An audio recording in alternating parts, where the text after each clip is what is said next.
Hello friends, कैसे हैं आप सब। दोस्तों, जब भी रामायण की बात होती है उसमें राम के साथ रावण का जिक्र अवश्य होता है। रावण एक अहंकारी राजा था जिसका अहंकार श्री राम जी ने तोड़ा।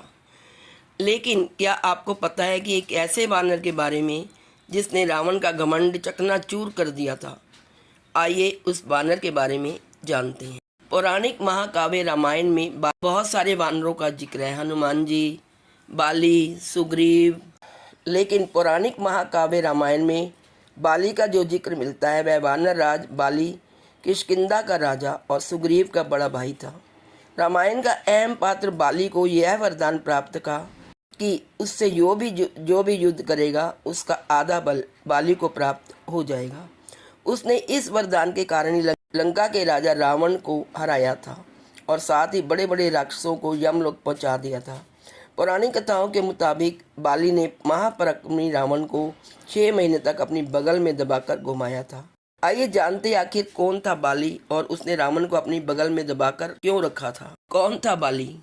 बाली रामायण के अहम पात्रों में से एक था जो किष्किंधा के वानर राज थे।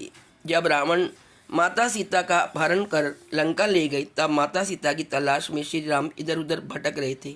इसी दौरान राम जी की मुलाकात हनुमान जी से हुई थी। हनुमान जी ने ही श्री राम और सुग्रीव की मित्रता करवाई। सुग्रीव के छोटे भाई ही बाली थे।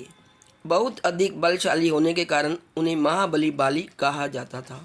अपनी बलशाली शक्ति से बाली ने अपने भाई सुग्रीव का राज्य और उसकी पत्नी को भी छीन लिया था। इस कारण भगवान श्री राम ने स्वयं बाली का वध कर दिया। बाली से हारा था रावण। बाली ने कैसे रावण को हरा दिया, आइए जानते हैं। रावण का अंत श्री राम द्वारा किया गया, लेकिन बाली रामायण का ऐसा पात्र था जो श्री राम से पहले ही रावण को बुरी तरह से हरा चुका था। बाली के सामने सर्वशक्तिमान, पराक्रमी और लंकापति रावण माफी मांगने पर मजबूर हो गया था। आइए जानते हैं बाली और रावण के बीच युद्ध क्यों हुआ। बाली को ब्रह्मदेव से वरदान प्राप्त था कि जो भी उसके सामने युद्ध के लिए आएगा उसकी आधी ताकत बाली में समाहित हो जाएगी।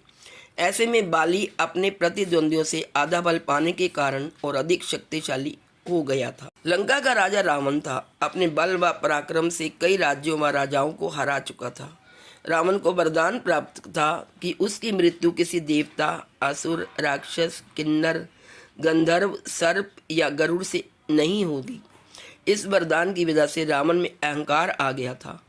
बाली की असीम शक्तियों के बारे में भी उसे पता चला। जब यह पता चला कि बाली में असीम शक्तियां हैं और उसको उससे लड़ने वाले से आदि शक्ति प्राप्त हो जाती है तो रावण को बाली से ईर्ष्या होने लगी, जिसके बाद ही उसने बाली को युद्ध के लिए ललकारा। इसके बाद ही रावण और बाली के बीच युद्ध हुआ। वरदान के कारण रावण की आदि शक्ति बाली के भीतर प्रवेश कर गई, जिससे वह और भी शक्तिशाली हो गया और रावण की हार निश्चित हो गई। बाली ने रावण को कारावास में बंद कर दिया और हर रोज उसका अपमान करने लगा। उसने रावण को 6 महीने तक अपनी बगल में दबाकर रखा। बाली ने रावण का वध नहीं किया, लेकिन प्रतिदिन उसे लज्जित करता रहता था। हर रोज बाली रावण को अपनी बगल में दबाकर चारों दिशाओं में घुमाता था और सभी के सामने अपमानित करता था। ऐसा बाली ने लगभग 6 महीने तक किया। बाद में बाली और रावण में दोस्ती हो गई। बाली से हर रोज लज्जित होने पर रावण ने उससे माफ़ी मांगी और अपनी हार को स्वीकार कर लिया, जिसके बाद बाली ने रावण को क्षमा कर दिया। इसके बाद रावण ने बाली के समक्ष मित्रता का प्रस्ताव रखा, जिसे बाली ने स्वीकार कर लिया। इस तरह युद्ध के बाद बाली और रावण में मित्रता हो गई। तो दोस्तों, ये था छोटा सा प्रसंग रावण और बाली के बीच। आज इस वीडियो में इतना ही। Please like, share and subscribe.